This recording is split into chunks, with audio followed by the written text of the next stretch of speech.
Je suis le chef central du Guébié, le guide traditionnel du Guébié, à mon âge. À mon âge, je dirige le Guébié, on doit se poser des questions.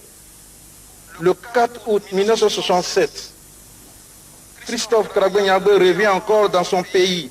Il rentre directement chez ses parents à Gaba, son village natal, dans le Guébié. Il a réuni tous les Guébiés et leur a parlé tout d'abord de la création d'une coopérative agricole et ensuite il va voir le président de la République pour la création de son parti politique car la Constitution le prévoit à son article 7.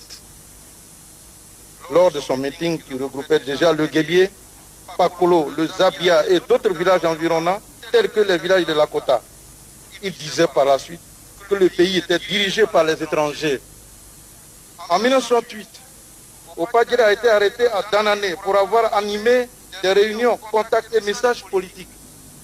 Après quelques jours de son arrestation, il a été conduit à l'hôpital psychiatrique de Bingerville pour tester s'il n'est pas un malade mental.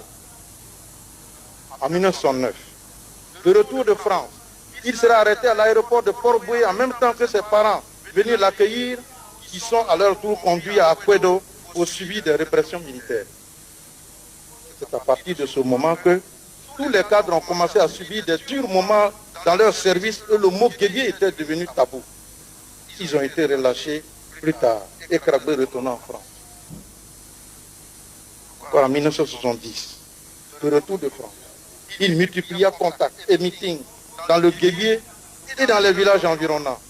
Le lundi 27 octobre 1970, les cantons Guébié, Zabia, Pakolo sont les plus nombreux à se rendre à Gagnoa pour une marche pacifique.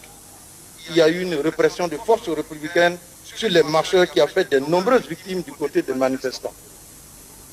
Quelques 2 à 3 jours plus tard, la sous-région est envahie par les forces républicaines et particulièrement le Guébié était méconnaissable. Kragbé-Niagbé sera pourchassé par les militaires de son village, dans son village plutôt. Il s'est donc réfugié dans la forêt pour échapper à ses poursuivants. Mais étant informé que ses parents étaient mis aux arrêts, maltraités, humiliés et violés par les soldats du Fort-Boigny, il décida alors de se rendre et de se livrer aux militaires. Et là, c'est avec stupeur qu'il trouva ses parents morts. C'était le plus grand charnier qu'a connu la Côte d'Ivoire. Près de 4000 morts officiellement et plus de 2000 disparus dans tous les villages guerriers. Auprès des corps de ses parents, Kragbé-Niagbé a été battu par les enfants sous l'ordre